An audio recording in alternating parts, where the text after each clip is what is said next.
My dear student, welcome in today's video session. आज की class में हम डिस्कस करेंगे force on moving charge in uniform magnetic field. आज हमारे पास यूनिफॉर्म मैग्नेटिक फील्ड है।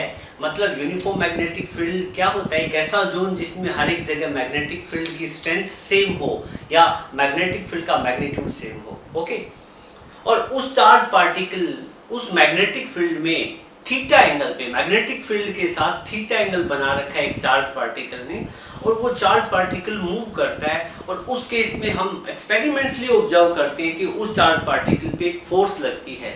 सिंस वो जो पार्टिकल है वो मैग्नेटिक फील्ड में रखा हुआ है, तो उस पे लगने वाली फोर्स को हम मैग्नेटिक फोर्स का नाम देंगे या मैग्नेटिक लोरेंट्ज फोर्स भी बोल देंगे। ठीक है, तो इस सिचुएशन को समझने के लिए मैंने 3 एक्सिस ड्रॉ किए हैं। ठीक है, एक्स एक्सिस, वाई एक्सिस और जेड एक्सिस। ठीक है, यूजुअली आप यहाँ पे एक्स एक्सिस लिखते हो, कोई फर्क नहीं पड़ता, यहाँ पे मैं लिख दूँ तो, क्योंकि तीनों एक्सिस होते तो म्यूचुअली परपेंडिकुलर है। एक्स वाई और जेड के बीच में एंगल 90 होना चाहिए। सपोज करो ब्लू मार्कर एक्स एक्सिस को रिप्रेजेंट कर रहा है, ब्लैक वाई को, तो जेड किसको रिप्रेजेंट करे, रेड किसको रिप्रेजेंट करेगा, जेड एक्सिस को। तीनों एक्सिस ऐसे होते हैं म्यूचुअली परपेंडिकुलर। ठीक है, तो मैंने इस एक्सिस को नाम दे दिया है एक्स एक्सिस, इसको वाई और जेड। और ये जो जेड एक्स एक्सिस है, ये एक्सिस कैसे है? बोर्ड के परपेंडिकुलर है, इन दिस डायरेक्शन, राइट। ये अच्छे से आप समझ गए हो। अब सिचुएशन क्या है? ये कह रहे हैं कि हमारे पास यूनिफॉर्म मैग्नेटिक फील्ड है। सपोज करो हमने वाई एक्सिस के along uniform magnetic field create किया हुआ है, जिसकी स्ट्रेंथ कितनी है? बी। ओके, इस डायरेक्शन में यूनिफॉर्म मैग्नेटिक फील्ड है बी, और हमारे पास एक छोटा नहीं, एक हमारे पास कोई भी एक पॉजिटिव चार्ज है Q। ठीक है, और ये पॉजिटिव चार्ज इस मैग्नेटिक फील्ड के साथ में थीटा एंगल पे ऐसे मूव कर रहा है, इन दिस डायरेक्शन, राइट। तो मतलब ये कौन सा प्लेन हो गया? YX प्लेन में मूव कर रहे हैं, राइट। तो अब ये मैग्नेटिक फील्ड के साथ में कितना एंगल बनाए हुए हैं? Theta angle.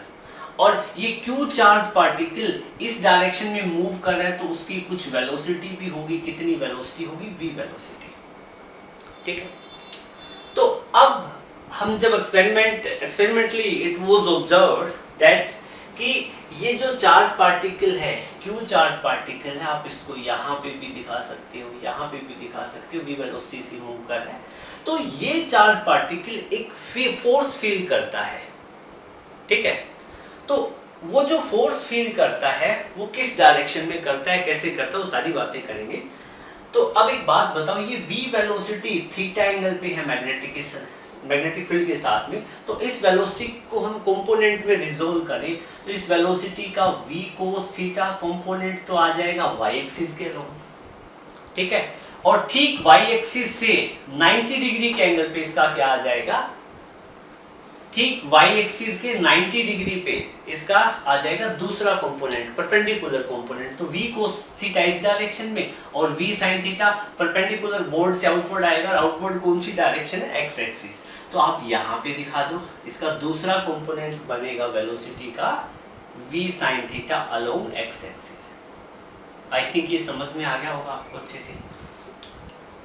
ठीक है, चलो इसको ये मैं ऐसे ही दिखा देता हूँ, इन दिस डायरेक्शन। कंपोनेंट आपने एक तो ऐसे रिजोल्व किया, दूसरा ऐसे। ठीक है, अब बेटा एक्सपेरिमेंटली हमने क्या देखा? हमने ये देखा कि इस चार्ज पार्टिकल पे फोर्स लगती है। ये चार्ज पार्टिकल एक फोर्स फील करता है, और ये जो चार्ज पार्टिकल फोर्स कितनी फील कर रहा है? F फोर्स फील कर रहा है।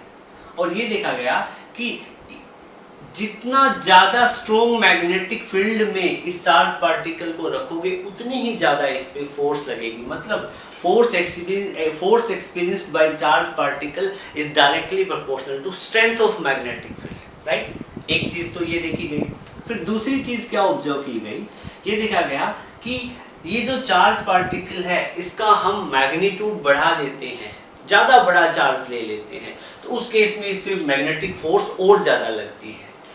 ठीक है, तो ये magnetic force on this charge particle is directly proportional to the magnitude of charge. एक और चीज ऑब्जर्व की गई कि इस चार्ज पार्टिकल पे जो फोर्स ये जो चार्ज पार्टिकल ये जो फोर्स एक्सपीरियंस करता है वो किस डायरेक्शन में करता है, वो करता है v sin थीटा की डायरेक्शन में, परपेंडिकुलर डायरेक्शन में। आप देखो कि मान लो मैग्नेटिक फील्ड इस डायरेक्शन में है, चार्ज पार्टिकल ऐसे मूव कर रहा है तो उस पर फोर्स लगेगी इस डायरेक्शन में। You are getting my point? मतलब मान लो कि चार्ज पार्टिकल ये ऐसे मूव कर रहा हो इन दोनों प्लेन में, तो ये चार्ज पार्टिकल उछल के आपकी तरफ आ जाएगा, राइट? तो ये जो फोर्स इस चार्ज पार्टिकल पे होती है वो v sin थीटा की डायरेक्टली प्रोपोर्शनल होती है, ठीक है? तो ये सारी बातें आप नोट कर लोगे। हमारे पास यहाँ से 3 इक्वेशन बनी है, this is equation first, second और थर्ड। अब हम तीनों इक्वेशन को कंबाइन कर सकते हैं, ठीक है? तो आप लिखोगे यहाँ पे on combining equation first, second and third. तीनों इक्वेशन को कंबाइन करो। तो कंबाइन करके आप क्या लिख पाओगे बेटा? F is equal to BQV sin theta, right? और आपको पता है प्रोपोर्शनैलिटी का सिंबल जब भी हटाएंगे तो कांस्टेंट आएगा, यहाँ कांस्टेंट आएगा k, तो आपको वैल्यू मिल जाएगी F is equal to k BQV sin theta. अब आप यहाँ पे लिखोगे सिंस, इसके बाद में सिंस जो k की वैल्यू है वो 1 ले लोगे यहाँ पे, here since k is equal to 1 here, तो यहाँ पे जो आपका फॉर्मूला बनेगा वो क्या बनेगा? F is equal to BQV sin theta. ये जो फोर्स है ये मैग्नेटिक फोर्स है, आप इसको F सबस्क्रिप्ट m से भी रिप्रेजेंट कर सकते हो, ठीक है? अब आप इस ये तो फोर्स का ये फॉर्मेट हो गया, आप इसको वेक्टर फॉर्म में लिखना चाहो तो भी लिख सकते हो, इन वेक्टर फॉर्म, ठीक है? तो इसके ऊपर वेक्टर लगा दोगे तो वेक्टर फॉर्म में हम लिखते हैं F is equal to, Q को बाहर निकाल लो क्योंकि Q तो एक स्केलर क्वांटिटी है ना, मैग्नीट्यूड ऑफ चार्ज है, और उसके बाद में बचा VB sin थीटा, तो हम इसको ऐसे लिख सकते हैं ना, VB sin थीटा, ठीक है? अब एक बात बताओ, आपने पढ़ा है आपके पास हो AB sin थीटा, तो आप उसको क्या लिख सकते हो? A क्रॉस B लिख सकते हो ना, ठीक है? सिमिलरली आपके पास VB sin थीटा है तो आप इसको वेक्टर फॉर्म में ऐसे लिख सकते हो V क्रॉस B, ठीक है ना? आप इसको इस तरीके से लिख सकते हो, ठीक है? और यहाँ से आपको क्या पता चलता है कि ये जो मैग्नेटिक फोर्स है ये मैग्नेटिक फील्ड के परपेंडिकुलर होती है, राइट? ये जो मैग्नेटिक फोर्स इस चार्ज पार्टिकल पे लगेगी वो मैग्नेटिक फील्ड के परपेंडिकुलर होगी। मैग्नेटिक फील्ड इस डायरेक्शन में है, y एक्सिस के अलोंग है, तो इस चार्ज पार्टिकल पे फोर्स लगेगी वो कहाँ लगेगी? अलोंग x एक्सिस, और x एक्सिस हमने perpendicular to plane in outward direction में दिखाया हो यहाँ पे, राइट? तो ये आपके पास फॉर्मूला बन गया है, ठीक है? तो ये जो फोर्स है this is magnetic force, this is the magnetic force experienced, कौन फील करता है? Experienced by charge particle, right? ये नोट कर लो क्या, ठीक है? तो आप इसको ऐसे भी लिख सकते हो Fm किसके इक्वल होगा? QV क्रॉस B, ठीक है? Fm क्या रिप्रेजेंट करता है? मैग्नेटिक फोर्स, ठीक है? इसको कई बार हम मैग्नेटिक लोरेंट्ज फोर्स भी बोलेंगे, अभी थोड़ी देर बाद हम लोरेंट्ज फोर्स डिस्कस करेंगे तब मैं आपको डिटेल में बताऊंगा, ठीक है? अब हम बात करेंगे डायरेक्शन ऑफ मैग्नेटिक फोर्स, मतलब ये जो फोर्स यहाँ पे लग रही है उसकी डायरेक्शन कैसे फाइंड आउट करेंगे।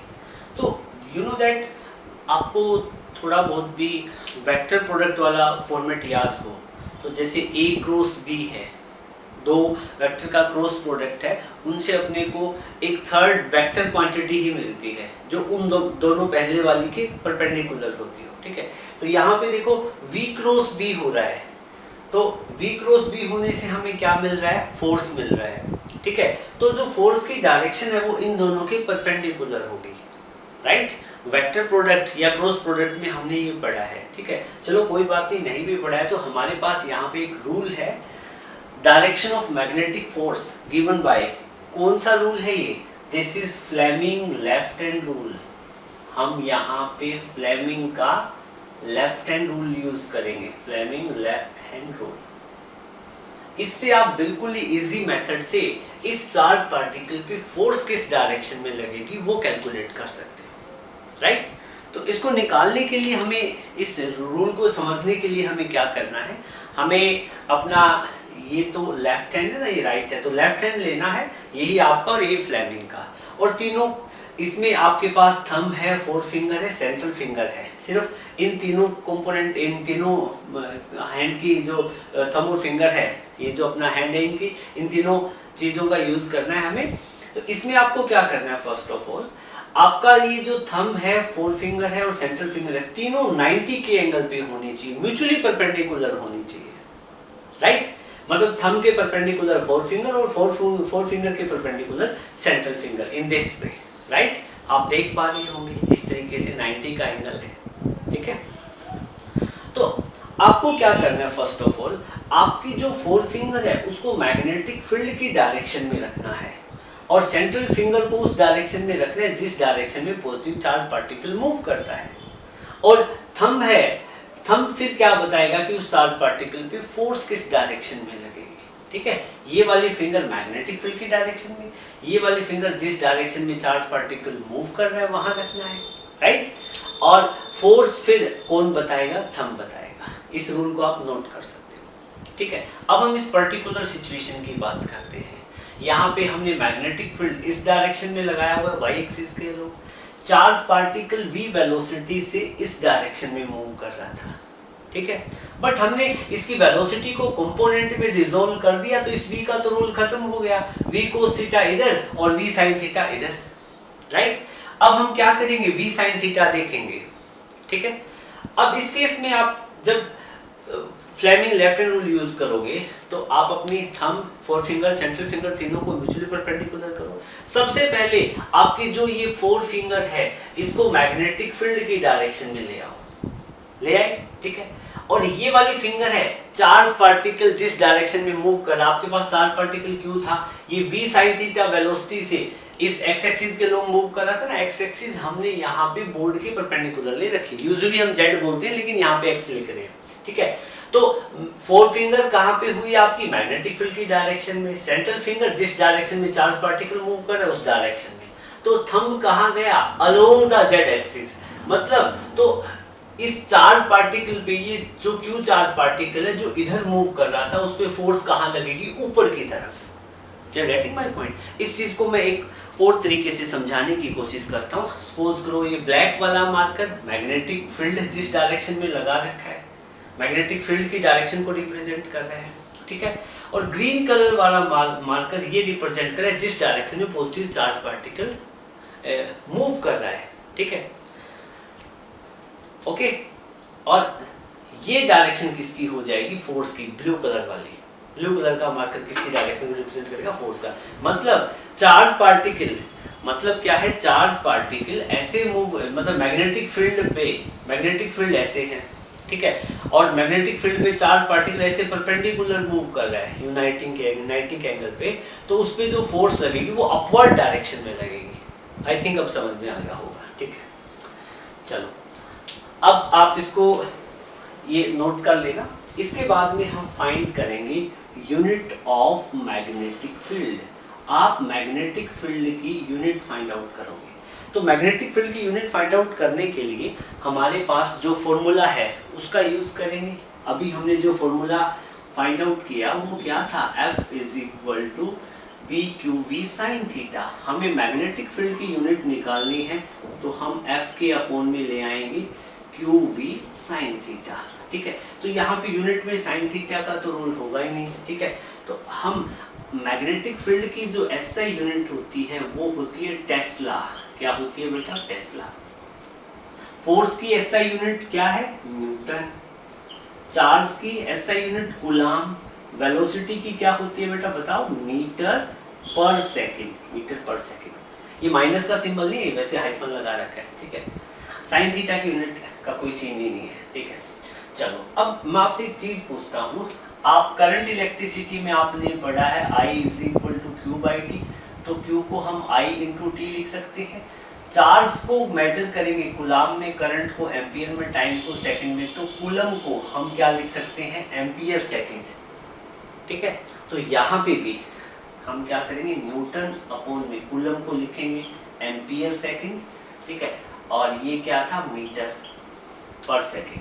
तो यहाँ सेकंड से सेकंड कैंसिल आउट हो जाएगा और ये किसके इक्वल आ जाएगा, टेस्ला के, ठीक है। तो अल्टीमेटली हम यहाँ पे क्या लिख देंगे कि ये जो टेस्ला है ये किसके इक्वल हो जाएगा, न्यूटन अपॉन में एम्पियर मीटर, राइट। तो अब इनके साथ में कुछ नहीं है तो 1 लिख दो, 1 tesla is equal to 1 newton per ampere per metre, ठीक है। तो आप इसको ऐसे लिख दोगे, ठीक है। यहाँ पे नीचे स्पेस कम है तो यहाँ पे लिख सकता हूँ 1 tesla can be written as 1 newton per ampere और per metre, this is known as tesla, ठीक है। फिर आपको साथ के साथ एक चीज और नोट करनी है, ये तो आपने कर ही लिया होगा कि जो मैग्नेटिक फील्ड है उसका सीजीएस यूनिट क्या रहता है। Can you tell me what is the CGS unit of magnetic field, बता पाओगे? सोच के देखो, चलो सोच लिया है तो आप यहाँ नोट में लिखोगे, नोट में CGS unit of magnetic field B vector से रिप्रेजेंट करते हैं, वो होती है बेटा गोज, कितनी गोज, गोज को जी से रिप्रेजेंट करते हैं, ठीक है। और एक relation between Tesla and goes है, कई बार न्यूमेरिकल में आ जाता है, तो आप इसको नोट कर लोगे 1 tesla is equal to 10⁴ gauss, ठीक है। एक काम मैं आपके लिए छोड़ता हूँ, डायमेंशन आप फाइंड आउट करोगे। डायमेंशन क्या है, बी के डायमेंशन, ये जो फॉर्मूला बना है ना यहाँ से, फोर्स के, चार्ज के, वेलोसिटी के, इनके डायमेंशन पुट करो और बी के डायमेंशन आप निकाल लोगे, ठीक है। साइन थीटा के डायमेंशन नहीं होते, डायमेंशन लेस कांस्टेंट है, तो डायमेंशन आप खुद करोगे, नोट करो, इसके बाद में आगे करते हैं। अब फोर्स वाले केस के कुछ स्पेशल केसेस है वो डिस्कस करेंगे, उसके बाद में हम लॉरेंट्ज फोर्स डिस्कस करेंगे, ठीक है। तो यू नो दैट अब तक हम जो स्टडी कर रहे थे एक्स वाई जेड एक्सिस थी और वाई एक्सिस के अलोंग मैग्नेटिक फील्ड था। अब हम क्या कर रहे हैं, मैग्नेटिक फील्ड में एक चार्ज पार्टिकल स्टेशनरी रख दिया, तो उस केस में उस चार्ज पार्टिकल पे मैग्नेटिक फोर्स कितनी लगेगी। देखो मैग्नेटिक फोर्स आपको किसी भी चार्ज पार्टिकल पे फाइंड आउट करनी हो तो फॉर्मूला आपका हो जाएगा B Q V sine theta. Charge particle rest पे हो गया मैग्नेटिक फील्ड में, स्टेशनरी है, तो उसका वेलोसिटी कितना होगा, 0। वेलोसिटी 0 होगा, यहाँ 0 पुट करोगे तो फोर्स कितनी हो जाएगी, 0। तो यहाँ पे जो फोर्स बनेगी 0, मतलब stationary charge particle doesn't experience any kind of force in magnetic field, right. फिर दूसरी सिचुएशन है हमारे पास, ये मैग्नेटिक फील्ड आपने इस डायरेक्शन में लगा रखा है और एक चार्ज पार्टिकल मैग्नेटिक फील्ड की डायरेक्शन में मूव करे विद सम वेलोसिटी, तो यहाँ पे वेलोसिटी और मैग्नेटिक फील्ड की डायरेक्शन सेम हो गई। तो हमारा फॉर्मूला क्या था, हमारा फॉर्मूला था F is equal to Q V cross B, और ये जो थीटा एंगल था ये V और B के बीच में था, तो V और B जब सेम डायरेक्शन में हो जाएंगी तो थीटा कितना हो जाएगा, 0। तो थीटा 0 हो जाएगा, तो आप यहाँ पे पुट करोगे F is equal to Q B V sine theta, theta कितना 0, तो आपका ये बन जाएगा क्यू बी वी साइन 0, और साइन 0 की वैल्यू कितनी होती है, 0 होती है। तो यहाँ पे फोर्स अगेन कितनी हो जाएगी, 0। मतलब कोई एक चार्ज पार्टिकल मतलब किसी एक वेलोसिटी से, कांस्टेंट वेलोसिटी से मैग्नेटिक फील्ड की ही डायरेक्शन में मूव कर रहा है, राइट। तो उस केस में भी वो कोई फोर्स फील नहीं करेगा। ये भी हो सकता है कि मैग्नेटिक फील्ड की अपोजिट डायरेक्शन में वो चार्ज पार्टिकल मूव करे, इस डायरेक्शन में, मैग्नेटिक फील्ड इस डायरेक्शन में, वेलोसिटी चार्ज पार्टिकल की इस डायरेक्शन में, तो यहाँ पे थीटा कितना बन जाएगा, 180।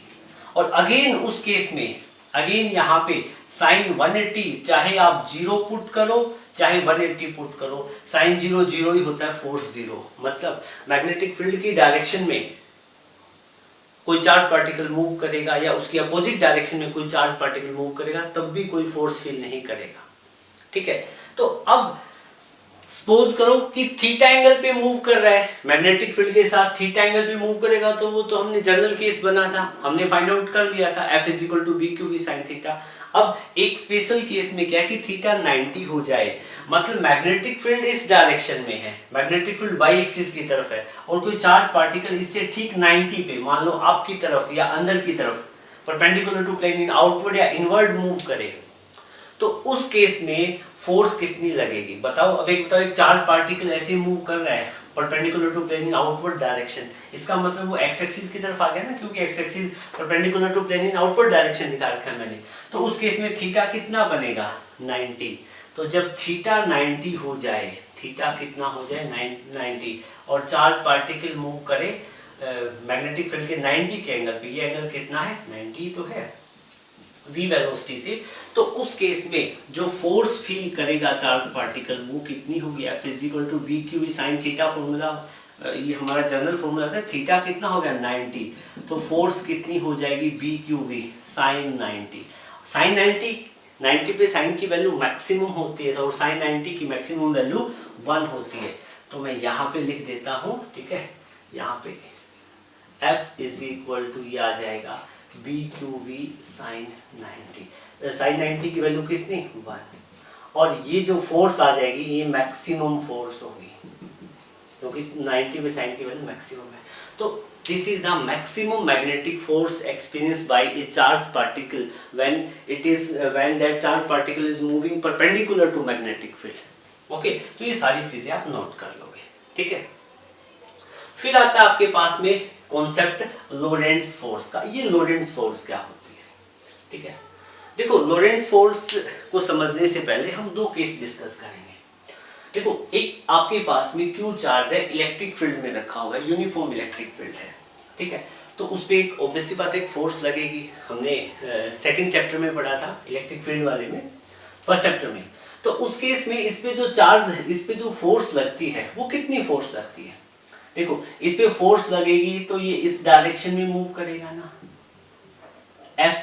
Fe रिप्रेजेंट कर रहा है कि force on that plus Q charge particle when it is placed in uniform electric field. ये थोड़ा सा लाइट ग्रीन कलर है, आपको देखने में प्रॉब्लम हो रही होगी, चलो कोई बात नहीं, थोड़ा एडजस्ट कर लेना। तो E is equal to F by Q, ये हम पढ़ चुके, E is equal to F by Q, ठीक है।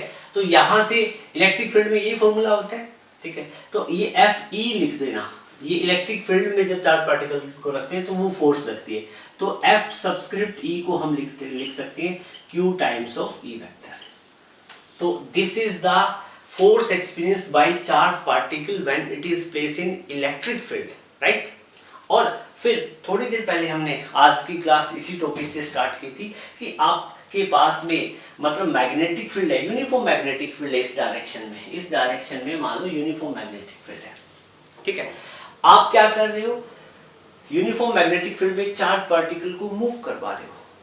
क्या कर रहे हो, चार्ज पार्टिकल को मूव करवा रहे हो। तो या चार्ज पार्टिकल को प्लेस करोगे तो कितनी फोर्स लगेगी, जब मूविंग चार्ज पार्टिकल पे फोर्स लगती है यहाँ पे, ठीक है। तो वो कितनी फोर्स लगती है, F is equal to F vector is equal to Q V cross B, right.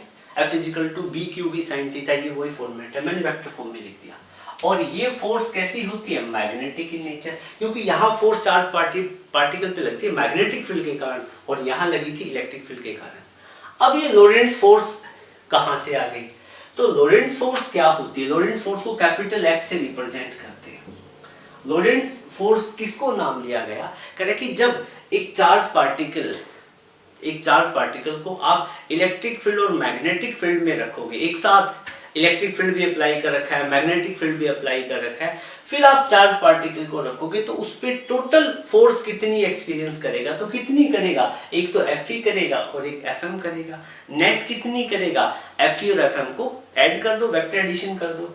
तो क्या है, लोरेंट्ज फोर्स सम होता है, लोरेंट्ज फोर्स बेसिकली सम होता है, sum of both forces when charge particle is placed in electric field and magnetic field. तो Lorentz force क्या है, इलेक्ट्रिक फोर्स और मैग्नेटिक फोर्स दोनों के वेक्टर सम के इक्वल होते हैं। डेफिनेशन आप इसकी नोट कर सकते हो, लिखो the total force experienced by charged particle when it is placed in electric field and magnetic field is known as Lorentz force, ठीक है। तो ये यहाँ पे जो टोटल फोर्स एक्सपीरियंस हो रही है इन दोनों को ऐड कर दो जस्ट, राइट। हाँ, आप इसको याद रख लेना कि Fm को हम मैग्नेटिक लोरेंट्ज फोर्स, कई बार हम मैग्नेटिक लोरेंट्ज फोर्स बोल देंगे तो उसका मतलब Fm है, ठीक है। और लोरेंट्ज फोर्स सिंगल बोलेंगे तो उसका मतलब है इलेक्ट्रिक फोर्स, जो एक तो ये force due to electric field और force due to magnetic field दोनों का सम। ओके, नोट करें। ओके, नेक्स्ट एक छोटा सा एक क्वेश्चन है, work done by magnetic force, कि मैग्नेटिक फोर्स कितना वर्क करती है। तो इसको समझने के लिए यू नो दैट हमारे पास कोई भी एक चार्ज पार्टिकल है और हमने उसको मैग्नेटिक फील्ड में रख दिया तो वो एक फोर्स एक्सपीरियंस करेगा। तो वो फोर्स कितनी होगी? Force experience by charge particle. Charge particle है वो फोर्स कितनी एक्सपीरियंस करेगा in uniform magnetic field B. ठीक है, तो कितनी फोर्स एक्सपीरियंस करता है अभी हमने निकाला था, F is equal to B. इसको वेक्टर फॉर्म में ऐसे लिखते हैं हम, F is equal to B Q V sine theta, या वेक्टर फॉर्म में हम इसको लिखते हैं F is equal to Q V cross B. और वी नो, अभी हमने थोड़ी देर पहले डिस्कस किया था कि ये जो मैग्नेटिक फोर्स होती है Fm, ठीक है, ये इस V और B दोनों के परपेंडिकुलर होती है, राइट। आपको याद हो तो मैग्नेटिक फील्ड हमने y एक्सिस के अलोंग लिया था और x एक्सिस के अलोंग वेलोसिटी थी, और फोर्स कहाँ लगी थी? z एक्सिस पे। तो फोर्स z पे लगेगी तो इस x पे और इस y पे दोनों पे परपेंडिकुलर होगी, राइट। तो उस केस में हम यहाँ से कह सकते हैं कि ये जो फोर्स है ये परपेंडिकुलर होगी इस वेलोसिटी के, और ये जो फोर्स है वो इस मैग्नेटिक फील्ड के भी परपेंडिकुलर होगी, राइट। अब एक बात बताओ बेटा, जिस डायरेक्शन में, जो डायरेक्शन वेलोसिटी की होगी वही डायरेक्शन डिस्प्लेसमेंट की होगी, ठीक है। तो लिखो since velocity will be parallel to displacement, ठीक है ना। S वेक्टर यहाँ पे क्या है? डिस्प्लेसमेंट है, ठीक है। मतलब जिस किसी पर्टिकुलर डायरेक्शन में कोई चार्ज पार्टिकल मूव करेगा वही उसकी डिस्प्लेसमेंट की डायरेक्शन होगी, ठीक है। You are getting my point. तो जो डायरेक्शन डिस्प्ले मतलब वेलोसिटी की होगी वही डिस्प्लेसमेंट की होगी, और आपको पता है वेलोसिटी और फोर्स परपेंडिकुलर है, ठीक है। तो यहाँ से क्लियरली हम क्या कह सकते हैं? फोर्स और डिस्प्लेसमेंट क्या होंगे? परपेंडिकुलर होंगे। Clearly force and displacement will be perpendicular. इसके बाद यहाँ पे देख लो, फोर्स और डिस्प्लेसमेंट क्या होंगे? परपेंडिकुलर। मतलब फोर्स लग रही है ऊपर की तरफ और डिस्प्लेसमेंट हो रही है इस डायरेक्शन में, तो फोर्स और डिस्प्लेसमेंट के बीच में एंगल कितना हो गया? 90। So work done, work done का फॉर्मूला क्या होता है? F vector dot S vector, ठीक है। अब आपको पता है फोर्स और डिस्प्लेसमेंट परपेंडिकुलर है, तो वर्क डन कितना हो जाएगा? Fs cos 90। थीटा कितना हो जाएगा? 90, क्योंकि F और S परपेंडिकुलर होंगे तो इन दोनों के बीच का फोर्स और डिस्प्लेसमेंट के बीच का एंगल 90 हो जाएगा। तो वर्क डन कितना हो जाएगा? 0, ठीक है। वर्क डन कितना हो जाएगा? 0। From work energy theorem, class plus में पढ़ी थी, फ्रॉम वर्क एनर्जी थ्योरम, वहां से आप क्या कहते हो? वर्क डन किसके इक्वल होता है? चेंज इन काइनेटिक एनर्जी, ठीक है। वर्क डन कितना आ गया? 0। वर्क डन 0, तो change in kinetic energy 0। Kinetic energy change ना होने का मतलब क्या है? जो वेलोसिटी पहले थी वो चार्ज पार्टिकल की वही बाद में रहेगी, फोर्स लगने के बाद में भी। मतलब मैग्नेटिक फोर्स के कारण चार्ज पार्टिकल का जो काइनेटिक एनर्जी चेंज नहीं करेगा, वेलोसिटी क्या रहती है? Constant. You are getting my point. तो काइनेटिक एनर्जी में चेंज नहीं आएगा, मतलब चार्ज पार्टिकल को मैग्नेटिक फोर्स डिफ्लेक्ट तो कर देगी लेकिन काइनेटिक एनर्जी चेंज नहीं करेगी। इस पॉइंट को नोट कर लेना, ठीक है। तो यहाँ पे चेंज इन काइनेटिक एनर्जी कितना होगा? 0। तो work done by magnetic force कितना होता है? 0, और चेंज इन काइनेटिक एनर्जी भी कितना हो जाएगा? 0।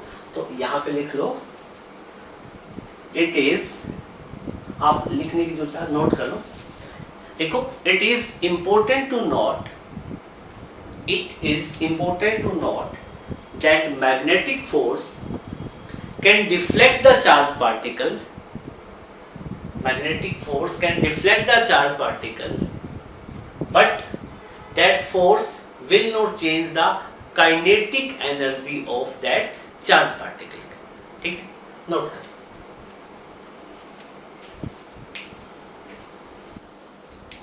अब हम बात करेंगे motion of charge particle in uniform electric field. हमारे पास एक चार्ज पार्टिकल है, हम उसको यूनिफॉर्म इलेक्ट्रिक फील्ड में मूव करवाते हैं, तो उस चार्ज पार्टिकल के जो ट्रैक है, जो ट्रेजेक्ट्री है, जो पाथ फॉलो करेगा, उसकी शेप क्या रहेगी?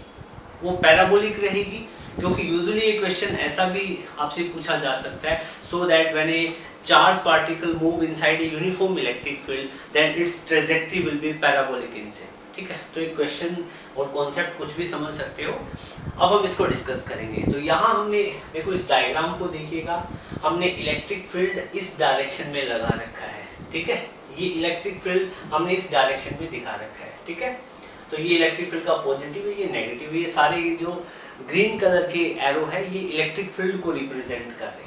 ठीक है, ये हमने एक रेफरेंस लाइन एक्स एक्सिस हमने दिखा दी है और यहाँ एक स्क्रीन लगा दी है इलेक्ट्रॉन को डिटेक्ट करने के लिए। ठीक है बेटा, अब यहाँ पे देखिएगा कि मेरे पास सिचुएशन क्या है।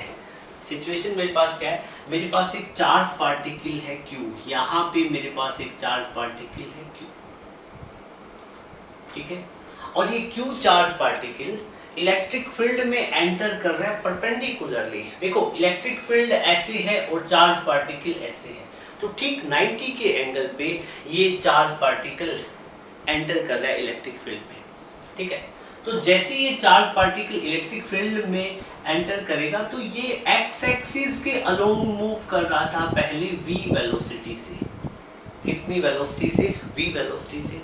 और इस चार्ज पार्टिकल का मास कितना है? स्मॉल m, और चार्ज पार्टिकल मूव कर रहा है v वेलोसिटी से। और सिंस ये चार्ज पार्टिकल x एक्सिस के अलोंग मूव कर रहा है तो ये इसकी हॉरिजॉन्टल वेलोसिटी है, मतलब velocity along x axis. Right, फिर आप देखोगे कि जैसे ये चार्ज पार्टिकल फील्ड में एंटर करेगा तो आगे इस पे फोर्स लगेगी। इलेक्ट्रिक फील्ड में कोई चार्ज बैंड पार्टिकल एंटर करता है तो फोर्स लगती है। ठीक है ना, Q टाइम्स ऑफ E।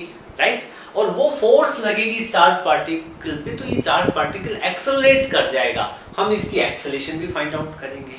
ठीक है, तो देखो, चार्ज पार्टिकल जैसे एंटर करेगा तो इस पे फोर्स लगेगी। सपोज करो ये चार्ज पार्टिकल यहाँ पहुंच गया। ठीक है, तो एक बात बताओ बेटा, ये पॉजिटिव चार्ज है तो फील्ड का नेगेटिव इसको ऊपर की तरफ खींचेगा, या ये जो इलेक्ट्रिक फील्ड का पॉजिटिव इसको रिपेल करेगा तो ये ऊपर चला जाएगा, फिर ये यहाँ चला जाएगा, यहाँ चला जाएगा। मतलब चार्ज पार्टिकल कुछ इस तरीके से मूव करेगा। ठीक है, मतलब ये चार्ज पार्टिकल आगे भी जाएगा एक्स एक्सिस के अलोंग और ऊपर भी जाएगा। ऊपर किस लिए जा रहा है? क्योंकि फील्ड के कारण जो फोर्स लग रही है वो इसको कहाँ लेके जाएगी? ऊपर। पॉजिटिव चार्ज पार्टिकल है, यूं मानिएगा कि फील्ड का नेगेटिव इसको ऊपर खींचेगा। ठीक है, तो चार्ज पार्टिकल कुछ इस तरीके से मूव करेगा। ठीक है, राइट। अब बेटा यहाँ पे देखिएगा, चार्ज पार्टिकल ने फील्ड में यहाँ से एंटर किया, ये इसका एंट्री पॉइंट, और यहाँ पे एग्जिट करेगा। ठीक है, एंट्री से एग्जिट के बीच में चार्ज पार्टिकल ने कितना हॉरिजॉन्टल डिस्टेंस ट्रेवल किया? x। मतलब चार्ज पार्टिकल ने हॉरिजॉन्टल डायरेक्शन में कितना डिस्टेंस ट्रेवल किया? x। राइट, और वर्टिकल डायरेक्शन में कितना डिस्टेंस कवर किया? देखो, पहले ये यहाँ था, x एक्सिस में एंटर किया था, जब ये एग्जिट करेगा तो यहाँ से यहाँ तक, मतलब कितनी हाइट ले ली इसने? y। राइट, ठीक है, तो मतलब क्या है, ये चार्ज पार्टिकल जब फील्ड में मूव करेगा तो हॉरिजॉन्टल मोशन भी होगा और वर्टिकल भी होगा। मतलब ये चार्ज पार्टिकल आगे भी चल रहा है और ऊपर भी बढ़ रहा है। ठीक है, तो अब हमारे पास यहाँ पे दो तरह के मोशन आए। एक तो प्रोजेक्टाइल में ऐसे केसेस करते थे, आपको याद है तो, एक तो आपका हॉरिजॉन्टल मोशन बना और दूसरा आपका रहेगा वर्टिकल मोशन। ठीक है बेटा, एक बात बताओ, जब ये चार्ज पार्टिकल, मैं हॉरिजॉन्टल मोशन की बात कर रहा हूँ, सिर्फ एक्स एक्सिस के अलोंग की बात कर रहा हूँ। ठीक है, जब ये चार्ज पार्टिकल एंटर करेगा इलेक्ट्रिक फील्ड में एक्स एक्सिस के अलोंग, तो इनिशियल वेलोसिटी उसकी कितनी थी? जिस वेलोसिटी से एंटर किया वो कितनी थी? v। वो सिर्फ एक्स एक्सिस के अलोंग थी। राइट, ठीक है, और फिर मैं आपसे पूछूं कि एक्सेलरेशन कितनी थी एक्स एक्सिस के अलोंग, वो अभी हम फाइंड आउट कर लेंगे। ठीक है, और यहां से चार्ज पार्टिकल जहां से एंटर कर रहा है जहां पे एग्जिट कर रहा है, ठीक है। तो उन दोनों के बीच में डिस्टेंस कितना ट्रेवल किया, एक्स एक्सिस के अलोंग एक्स कवर किया, कितने टाइम में कवर किया, टाइम कितना लिया, t is equal to T ही लिख देते हैं, राइट। अब बेटा एक बात बताओ, ये चार्ज पार्टिकल जैसे ही इलेक्ट्रिक फील्ड में एंटर करेगा तो इस पे कौन कौन सी फोर्स लगेगी। देखो बेटा, अब एक चीज आप इसको अच्छे से समझ लीजिएगा, मान लो ये चार्ज पार्टिकल यहाँ पे इलेक्ट्रिक फील्ड नहीं होता तो ये चार्ज पार्टिकल बिल्कुल सीधा जाता और स्क्रीन पे एक्स एक्सिस के यहाँ पे कहीं स्ट्राइक करता। ये कब कंडीशन थी, जब इलेक्ट्रिक फील्ड जीरो हो जाता। लेकिन हमने तो कुछ इलेक्ट्रिक फील्ड लिया है, और लिया भी क्या है कि यूनिफॉर्म इलेक्ट्रिक फील्ड लिया है, ठीक है। तो इस यूनिफॉर्म इलेक्ट्रिक फील्ड में जब चार्ज पार्टिकल एंटर करेगा तो उस पे क्या लगेगी, फोर्स लगेगी, ठीक है। तो वो जो फोर्स लगेगी, ये वाला पॉइंट आप नोट कर लो, फिर मैं रब कर देता हूँ इसको, ठीक है। बस इसमें यही बताया गया है कि फील्ड जीरो होगा तो चार्ज पार्टिकल स्ट्रेट लाइन में मूव करेगा, ठीक है। अब यहां पे देखिएगा, E is equal to E vector is equal to F by Q, ठीक है। Charge particle, Q charge particle E electric field में एंटर कर रहा है तो उस पे F फोर्स लगेगी, वो कितनी लगेगी, Q times of E, QE force लगेगी, ठीक है। या मैग्नीट्यूड की टर्म में मैं लिखना चाहूं तो F is equal to QE force लगेगी। और जिस किसी भी चीज पे फोर्स लगती है तो उसमें एक्सेलरेशन होती है, राइट। तो यहाँ पे फील्ड में यहाँ पे फोर्स लग रही है, इलेक्ट्रिक फोर्स, तो एक्सेलरेशन होगी। तो आपको पता है फ्रॉम न्यूटन सेकंड लॉ,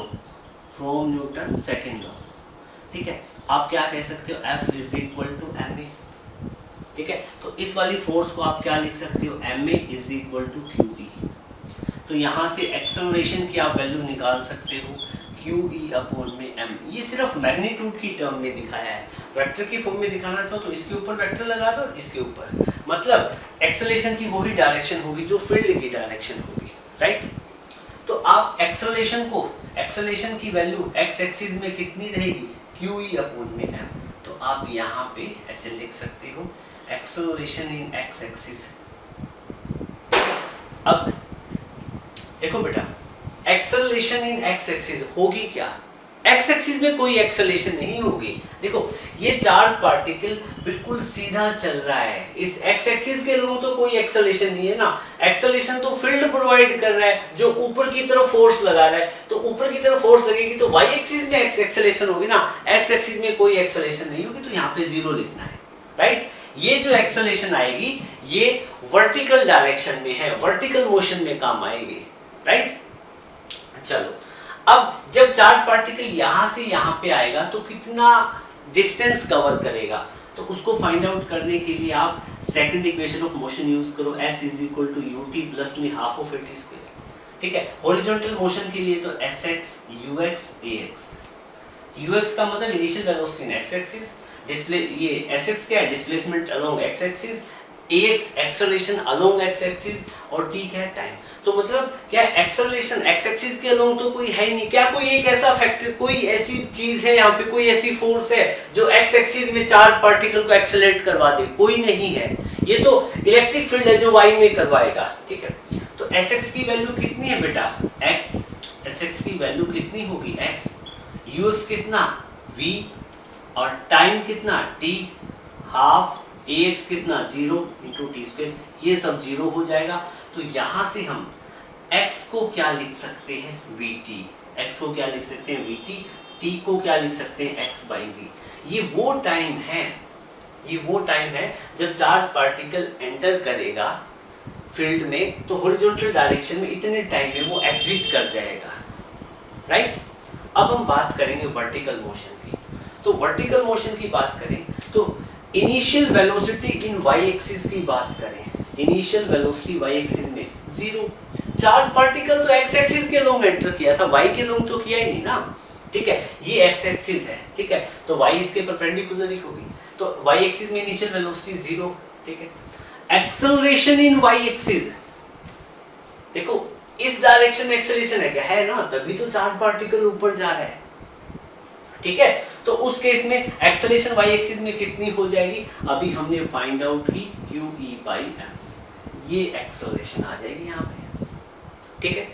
फिर जब चार्ज पार्टिकल एंटर कर रहा है फिर एग्जिट कर रहा है, टाइम तो सेम होगा ना, टाइम तो दोनों केस में सेम ही रहेगा, तो टाइम की वैल्यू t हो जाएगी, ठीक है। इस पॉइंट पे जब चार्ज पार्टिकल एग्जिट पॉइंट पे पहुंचेगा तो x एक्सिस में x हॉरिजॉन्टल डायरेक्शन के लोग x डिस्टेंस ट्रैवल किया, वर्टिकल के लोग y किया, तो sy की वैल्यू मतलब डिस्टेंस y एक्सिस के लोग, डिस्प्लेसमेंट y एक्सिस के लोग कितना हुआ y, राइट, ठीक है, ये इसको भी डिस्प्लेसमेंट ही बोलते हो, राइट। अब हम क्या करेंगे, आपको ये पता है सेकंड इक्वेशन ऑफ मोशन क्या है, s = ut प्लस में हाफ ऑफ at स्क्वायर, इसको y एक्सिस के लोग या वर्टिकल मोशन के लिए लिखना है sy uy ayt, ऐसे लिख दो। y एक्सिस के लोग डिस्प्लेसमेंट कितना हुआ बेटा, y कितना बना, y इनिशियल वेलोसिटी y में थी नहीं 0 * t प्लस में हाफ ay की वैल्यू कितनी यहाँ पे फाइंड की थी QE/m, और ये क्या आ जाएगा t का स्क्वायर। तो हमारे पास यहाँ पे अब हम ले आते हैं इस रिजल्ट को, हमारे पास रिजल्ट आ गया y = half QE/m * t square, right. तो यहाँ पे हम क्या करेंगे, हाफ Q * E/m, t को हम क्या लिख सकते हैं यहाँ से, फ्रॉम इक्वेशन फर्स्ट, ठीक है, तो आप लिखोगे फ्रॉम इक्वेशन फर्स्ट, t को हम लिख देंगे x/v का होल स्क्वायर, ठीक है। तो देखो y = 1/2 QE/m, ये क्या हो जाएगा x का स्क्वायर और नीचे भी v का स्क्वायर। अब यहाँ से देखो QE/2mv, Q कांस्टेंट है, E कांस्टेंट है, m और v सारी कांस्टेंट है, चार्ज का मैग्नीट्यूड कांस्टेंट है, इलेक्ट्रिक फील्ड यूनिफॉर्म है, m मास इलेक्ट्रॉन का कांस्टेंट होता है, v जिस वेलोसिटी से इलेक्ट्रॉन एंटर किया वो भी कांस्टेंट है, तो ये सारी चीजें कांस्टेंट हो गई। तो आप क्या करोगे, 1/2 QE/mv² को k लिख दोगे कैपिटल के, और दिस कैपिटल के इज कांस्टेंट, ये कांस्टेंट हो जाएगा, ठीक है। तो y को आप क्या लिख दोगे, k * x², ठीक है। तो नॉन मेडिकल वाले स्टूडेंट को तो कोई दिक्कत नहीं होगी, पैराबोला उन्होंने अच्छे खास तरीके से पढ़ा है तो समझ में आ गया होगा। This is the equation of parabola, y = kx², parabola की इक्वेशन है, ठीक है। तो लिखो which is equation of parabola. तो हमने क्या प्रूव किया है, हमने ये प्रूव किया है कि अपने पास यूनिफॉर्म इलेक्ट्रिक फील्ड है, उसमें कोई चार्ज पार्टिकल एंटर करेगा तो उसका जो ट्रेजेक्ट्री है, जो पाथ है, वो क्या रहेगा, पैराबोलिक इन से। ये इक्वेशन ये जस्टिफाई कर रही है, ओके, नोट करें। अब हम बात करेंगे motion of charge particle in uniform magnetic field. अब हमारे पास यूनिफॉर्म मैग्नेटिक फील्ड है, मैंने यहाँ पे क्रॉस के सिंबल लगा रखे हैं। क्रॉस के सिंबल क्या रिप्रेजेंट करें कि मैग्नेटिक फील्ड की direction perpendicular to plane in inward direction है। जैसे ये जो मार्कर है, ये मैं मैग्नेटिक फील्ड की डायरेक्शन में दिखाना चाहूँ तो इस तरीके से होगा, मतलब perpendicular to plane in inward direction, plane अपना बोर्ड है, बोर्ड की इनवर्ड डायरेक्शन में है, ठीक है। अब इस मैग्नेटिक फील्ड में जो कि perpendicular to plane in inward direction है, जिसकी डायरेक्शन इनवर्ड है प्लेन के परपेंडिकुलरली, तो उसमें एक चार्ज पार्टिकल एंटर कर रहा है। जैसे मैग्नेटिक फील्ड ऐसे है तो एक चार्ज पार्टिकल ऐसे ठीक 90 के एंगल पे एंटर कर रहा है, और ये जो चार्ज पार्टिकल 90 के एंगल पे एंटर कर रहा है मैग्नेटिक फील्ड में, तो इस पे एक फोर्स लगेगी।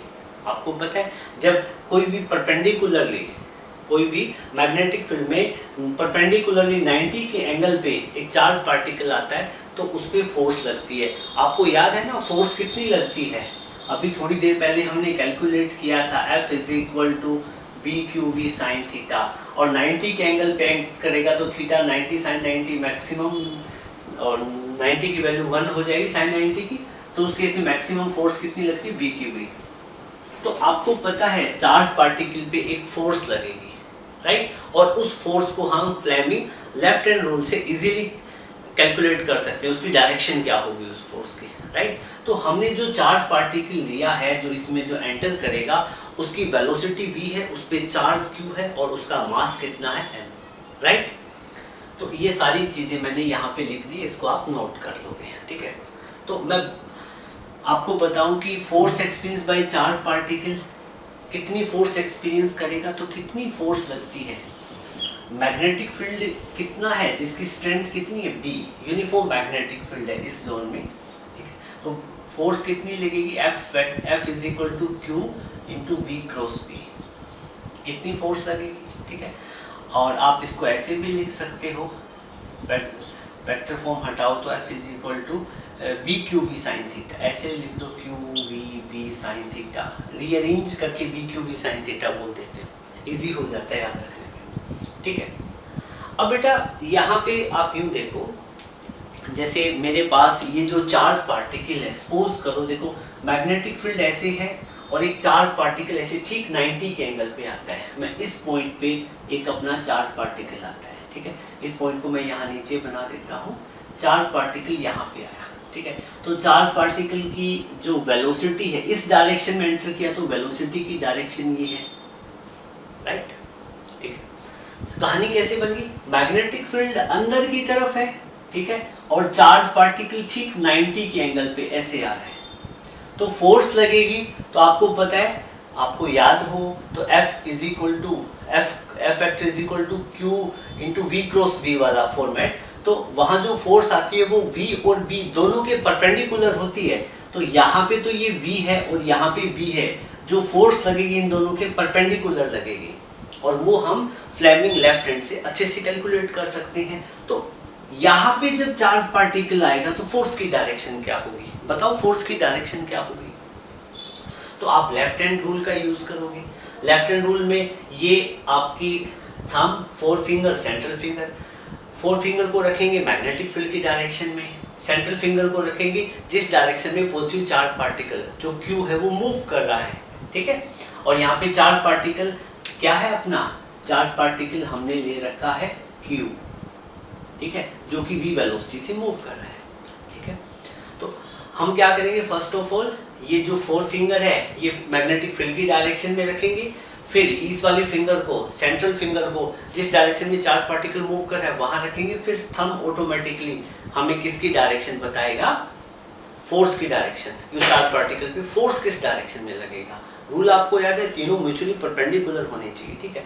तो ये वाली फिंगर को मैग्नेटिक फील्ड की डायरेक्शन में मैंने रख दिया, ये ठीक है क्या, नहीं, मैग्नेटिक फील्ड तो क्या है इस तरीके से ना, तो अपने हाथ को ऐसे ओरिएंट कर सकते हो आप। तो ये वाली फिंगर है जो आपकी फोर फिंगर है, इसको मैग्नेटिक फील्ड की डायरेक्शन में लेंगे जो कि इनवर्ड है, और ये वाली फिंगर देखो ऑटोमेटिकली यहाँ जब मैं इस तरीके से रखूंगा तो ये वाली फिंगर क्या है, चार्ज पार्टिकल की डायरेक्शन में ना, जिस डायरेक्शन में पॉजिटिव चार्ज पार्टिकल मूव करता है, तो थंब कहाँ है, ऊपर की तरफ, मतलब इस क्यू चार्ज पार्टिकल पे फोर्स कहाँ लगेगी, ऊपर की तरफ, ठीक है। तो थोड़ी देर बाद क्या होगा, ये चार्ज पार्टिकल यहाँ से मूव करके कुछ इस तरीके से यहाँ पहुंच जाएगा, ठीक है। तो जब ये चार्ज पार्टिकल Q यहाँ पे पहुंच जाएगा तो ये चार्ज पार्टिकल इस डायरेक्शन में मूव कर रहा होगा v वेलोसिटी से, ठीक है ना। देखो वेलोसिटी तो v रहेगी, वेलोसिटी क्या रहेगी, v रहेगी, क्योंकि जो चार्ज पार्टिकल मैग्नेटिक फोर्स इसको डिफ्लेक्ट करने का काम करता है, इसकी काइनेटिक एनर्जी चेंज नहीं करता, मैंने अभी थोड़ी देर पहले आपको बताया था। तो काइनेटिक एनर्जी चेंज नहीं करता तो इसकी स्पीड या वेलोसिटी का मैग्नीट्यूड क्या रहेगा, कांस्टेंट, राइट, इस चीज को आप समझना, ठीक है। तो अब ये जब यहाँ पे ये चार्ज पार्टिकल पहुंचेगा, इस पे देखो फोर्स लगी है, ये क्या लगी है, इस डायरेक्शन में फोर्स लगी है, तो फोर्स लगने से डिफ्लेक्ट करेगा, डिफ्लेक्ट करके यहाँ पे आ गया। जब यहाँ पे होगा तो देखो चार्ज पार्टिकल पे फोर्स किस डायरेक्शन में लगेगी, ठीक है। तो अब आप देखो यही आप फ्लेमिंग लेफ्ट हैंड का यूज करेंगे, ठीक है। ये वाली फिंगर कहाँ पे रखोगे, centre, four finger magnetic field की डायरेक्शन में। अब आप अपने हाथ को ओरिएंट कर सकते हो इस तरीके से, देखो मैग्नेट, देखो आपकी फिंगर कहाँ पे है, मैग्नेटिक फील्ड के अंदर ही है। ये वाली फिंगर कहाँ पे आ गई, चार्ज जिस डायरेक्शन में चार्ज पार्टिकल मूव कर रहा है उस डायरेक्शन में होगी। तो ये थंब कहाँ हो गया, इस डायरेक्शन में, टुवर्ड लेफ्ट। मतलब इस कंडीशन में जब आप यहाँ पे चार्ज पार्टिकल होगा तो फोर्स की डायरेक्शन की होगी, राइट। तो मतलब ये चार्ज पार्टिकल आगे जा रहा था, इसमें फोर्स लगेगी, डिफ्लेक्ट कर जाएगा, इधर आ जाएगा, ठीक है। तो ये चार्ज पार्टिकल कुछ इस तरीके से सपोज करो यहाँ पहुँच गया इस पॉइंट पे, ठीक है। जब ये चार्ज पार्टिकल इस पॉइंट पे पहुंचेगा तो ये किस डायरेक्शन में मूव कर रहा था, सपोज करो इस डायरेक्शन में, सपोज क्या कर रहा है इसी डायरेक्शन में मूव करेगा, यहाँ से मोशन स्टार्ट हुआ था इनका, ठीक है। तो जब चार्ज पार्टिकल इस डायरेक्शन में मूव करेगा तो फोर्स निकालो, फ्लेमिंग लेफ्ट हैंड रूल से कहा किस डायरेक्शन में होगी, तो आप क्या करोगे, आपकी ये वाली फिंगर कहाँ रखोगे, मैग्नेटिक फील्ड की डायरेक्शन में, 4 फिंगर, और अपने हाथ को आप ओरिएंट कर सकते हो इस तरीके से, ठीक है। मैं ऐसे ओरिएंट कर दूं तो चलेगा ना इस पॉइंट पे, राइट। देखो मैंने क्या किया, ये वाली फिंगर मैग्नेटिक फील्ड की डायरेक्शन में रहनी चाहिए, ये वाली सेंट्रल फिंगर कहाँ है, वेलोसिटी की डायरेक्शन में, थंब कहाँ गया इस तरफ। तो जब चार्ज पार्टिकल यहाँ पे होगा तो फोर्स की डायरेक्शन ये होगी, ठीक है। सिमिलरली फिर ये यहाँ इस डायरेक्शन में फोर्स लगेगी तो ये इस उधर जाने की बजाय इधर डिफ्लेक्ट कर जाएगा, राइट। तो फिर ये चार्ज पार्टिकल सपोज करो यहाँ पहुँच गया, मैंने सिर्फ 3-4 लोकेशन ली, हर जगह मतलब ये प्रोसेस चलता रहेगा, ठीक है। फिर चार्ज पार्टिकल जब यहाँ पे होगा तो वेलोसिटी की डायरेक्शन ये होगी, ठीक है, और आप फ्लेमिंग लेफ्ट हैंड रूल का यूज करोगे तो फोर्स की डायरेक्शन ये बनेगी, ठीक है।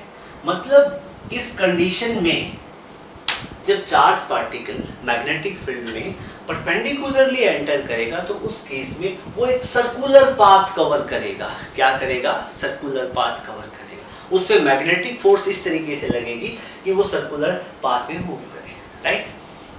तो अब एक बात बताओ, कोई पार्टिकल सर्कुलर पाथ में मूव करता है तो मतलब उस पर एक सेंट्रीपिटल फोर्स एक्ट करती है जो उसको सर्कुलर पाथ कवर करवाती है, ठीक है। तो यहाँ पे क्या होगा, मैग्नेटिक फोर्स उसको नेसेसरी सेंट्रीपिटल फोर्स प्रोवाइड कर देगी, नेसेसरी सेंट्रीपिटल फोर्स प्रोवाइड कर देगी to move in a circular path,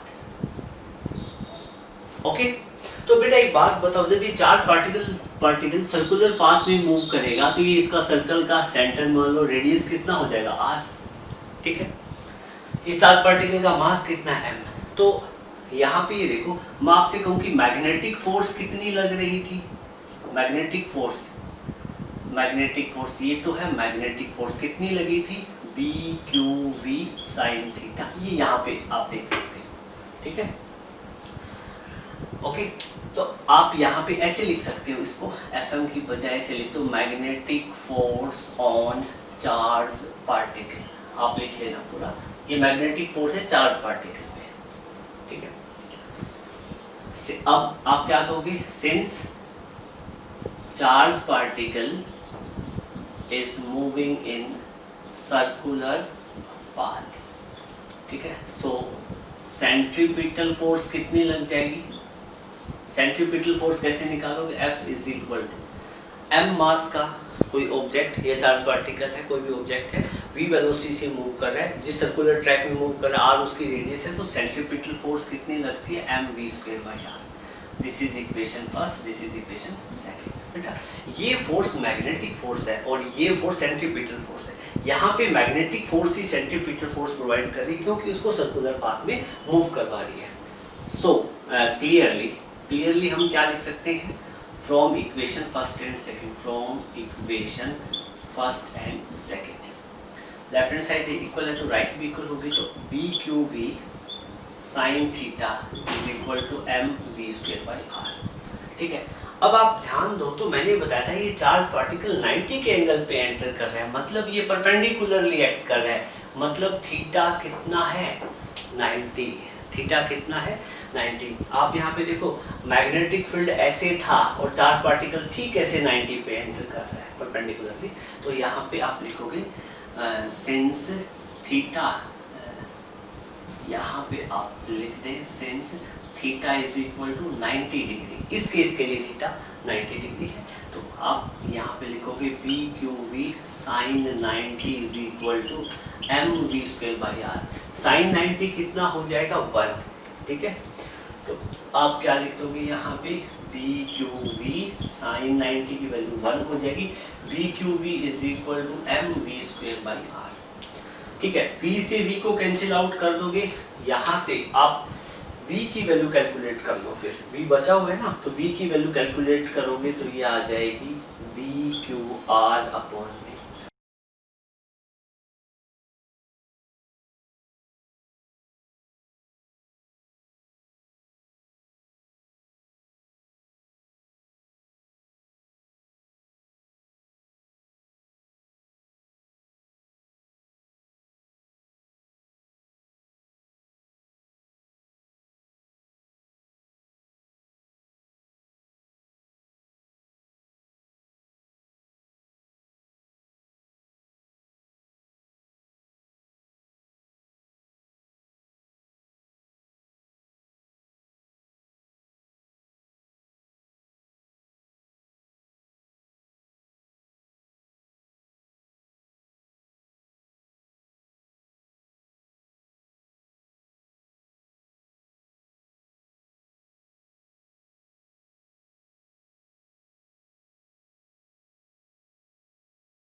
अब हमारे पास है motion of charge particle makes an angle theta with magnetic field. अब हमारे पास देखो, अब तक हमने क्या डिस्कस किया। पहले तो हमने ये देखा था कि जो हमारे पास यूनिफॉर्म मैग्नेटिक फील्ड था उसमें परपेंडिकुलरली कोई चार्ज पार्टिकल एंटर करता है तो जो चार्ज पार्टिकल है वो सर्कुलर पाथ में मूव करता है, राइट। अब क्या कह रहा है कि चार्ज पार्टिकल है ना वो परपेंडिकुलरली एंटर नहीं कर रहा है मैग्नेटिक फील्ड में किसी थीटा एंगल पे। तो कोई जरूरी नहीं है कि हम वो डॉट वाली सिचुएशन बनाएं, यहाँ इजी अंडरस्टैंडिंग रहेगी, इस वाले तरीके से समझेंगे। तो आप एक काम करो, यहाँ पे x axis, y axis, z axis आप बना लो, ठीक है। तो ये आप इसको x लिख सकते हो, ये x एक्सिस है, ये इसको y लिख सकते हो और इसको z लिख सकते हो, तीनों म्यूचुअली परपेंडिकुलर है। अभी तक हम इसको x लिख रहे थे, कोई फर्क नहीं पड़ता, जो आपको ठीक लगे वो कर लो, ठीक है। और x एक्सिस के अलोंग यहाँ पे हमने मैग्नेटिक फील्ड अप्लाई कर रखा है b वेक्टर, ये एक यूनिफॉर्म मैग्नेटिक फील्ड है, राइट। और हमारे पास एक चार्ज पार्टिकल है, एक q चार्ज पार्टिकल है, ठीक है। पहले हमने ऐसे दिखाया था मैग्नेटिक फील्ड के साथ थीटा एंगल पे, मतलब मैग्नेटिक फील्ड में थीटा एंगल पे एंटर कर रहा है। अब मैं दिखा रहा हूँ कि चार्ज पार्टिकल है ऐसे मूव कर रहा है, यहाँ पे भी दिखा सकते हैं, कोई फर्क नहीं पड़ता, ये आपकी चॉइस है, ठीक है। तो ये जो मैग्नेटिक फील्ड के साथ चार्ज पार्टिकल ने थीटा एंगल बना रखा है, मतलब सिचुएशन कैसी है, मैग्नेटिक फील्ड की डायरेक्शन तो ये है, चार्ज पार्टिकल किसी थीटा एंगल पे ऐसे यूं टेढ़े, मतलब किसी इंक्लाइंड वे में इस मैग्नेटिक फील्ड में एंटर कर रहा है, राइट। और चार्ज पार्टिकल की वेलोसिटी कितनी है, चार्ज पार्टिकल की वेलोसिटी है v वेक्टर, कितनी वेलोसिटी, v वेक्टर। अब इस वेलोसिटी को मैं कंपोनेंट में रिजॉल्व करूं, कंपोनेंट में ब्रेक करता हूं, तो एक तो कंपोनेंट ये बन जाएगा वेलोसिटी का, ये बनेगा v cos थीटा, मतलब चार्ज पार्टिकल का जो वेलोसिटी का v cos थीटा कंपोनेंट है वो इस चार्ज पार्टिकल को मैग्नेटिक फील्ड में आगे की तरफ लेके जाने का काम करेगा, ठीक, you are getting my point.